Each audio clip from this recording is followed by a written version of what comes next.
Cool, ça y est, je suis en direct. Bonsoir, bienvenue. Eh bien, aujourd'hui, j'ai envie de vous parler de comment faire un mandala d'automne. Donc voilà, je ne sais pas si vous avez vu ma publication sur Facebook où je vous montre quelques photos. Donc j'ai participé aujourd'hui à la fête, c'était la fête à Messery de l'association Messery Jardine, donc une association de jardinage à Messery. Et donc voilà, ils faisaient leur grande fête de la citrouille, qui est de saison en ce mois d'octobre, et qui est beaucoup utilisée, comme vous savez, maintenant pour la célébration d'Halloween.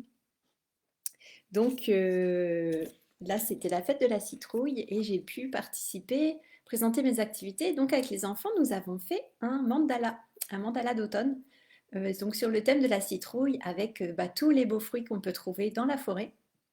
Donc voilà, vous pourrez aller voir les photos si vous avez envie de voir. Et donc, comment faire un mandala d'automne si vous avez envie d'en faire un? Alors, ça peut être une activité à faire avec les enfants et on peut la faire aussi bien pour les adultes. On peut faire un... Pardon, je perds ma voix. On peut faire le mandala pour soi, on peut le faire en groupe. Donc, vraiment, c'est selon ce qui nous inspire, selon l'inspiration du moment. Mais ça peut être très sympa, effectivement, d'en faire un grand groupe voilà, pour nous rassembler et puis mettre les énergies en commun, ou bien voilà, de façon individuelle pour ouais, une introspection, une méditation. Donc voilà. Alors moi, ce que j'ai utilisé aujourd'hui, donc je suis allée récolter des marrons, j'avais des glands, des petites pommes de pin, des cônes d'épicéa aussi. Qu'est-ce que j'avais d'autre?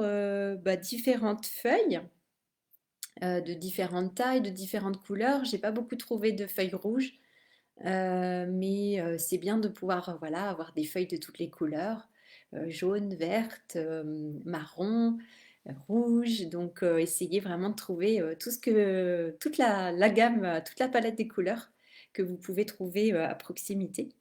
Et puis aussi des petits bouts, des petits morceaux de bois aussi, des petits bouts de bois, vous pouvez utiliser aussi. Si vous avez envie, ben, moi, bien sûr, il peut y avoir aussi des châtaignes, des faînes aussi, les fruits du hêtre que vous pouvez utiliser, qui font des petites coques toutes jolies, toutes mignonnes. Donc vous pouvez utiliser ça et puis vous pouvez ajouter, si vous avez envie, des galets ou des pierres. Là, on n'en a pas utilisé aujourd'hui, mais ça peut, voilà. Après, vous pouvez ouais, ajouter tout ce qui vous fait envie. Des cristaux peut-être si vous avez des cristaux. Enfin voilà, ouais. Sentez-vous libre de faire selon ce qui vient.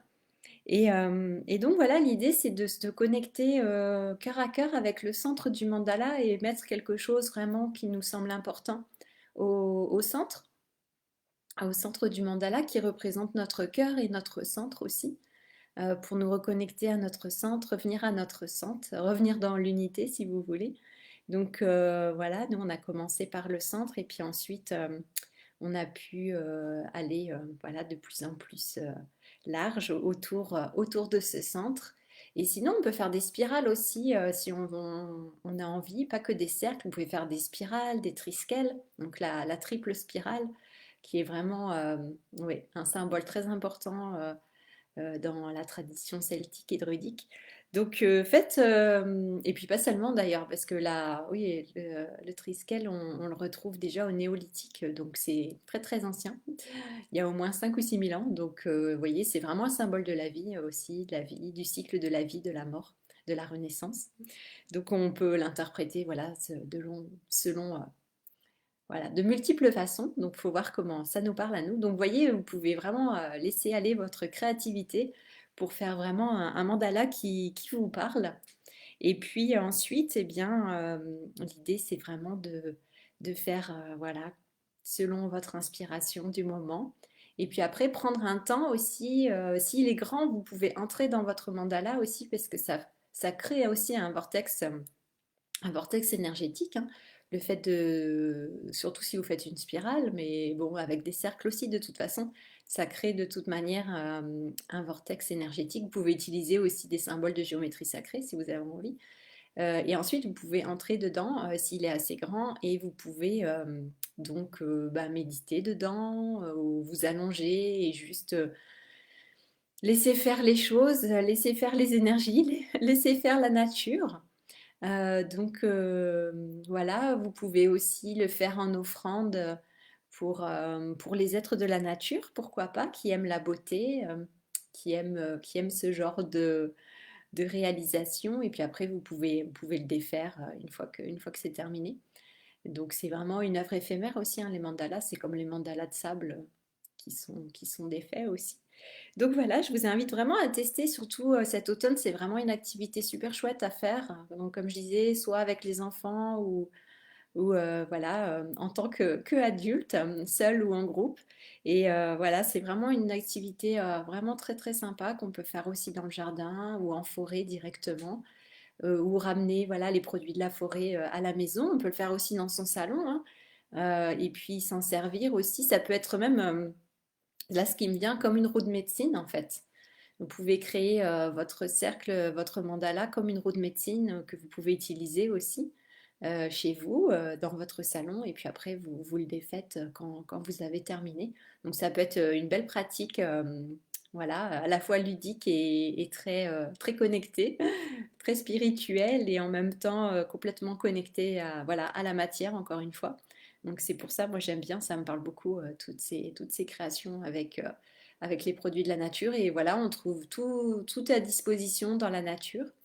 Et une fois que vous avez terminé, bon, moi, quand j'aurai terminé, j'irai remettre les marrons au pied du marronnier, les glands au pied du chêne. Donc j'irai rendre à la nature ce qu'elle m'a offert, ce qu'elle nous a offert, les feuilles aussi. Et puis voilà, ça va pouvoir continuer son cycle, aller dans la terre, servir de compost ou bien être utilisé par les animaux, bref.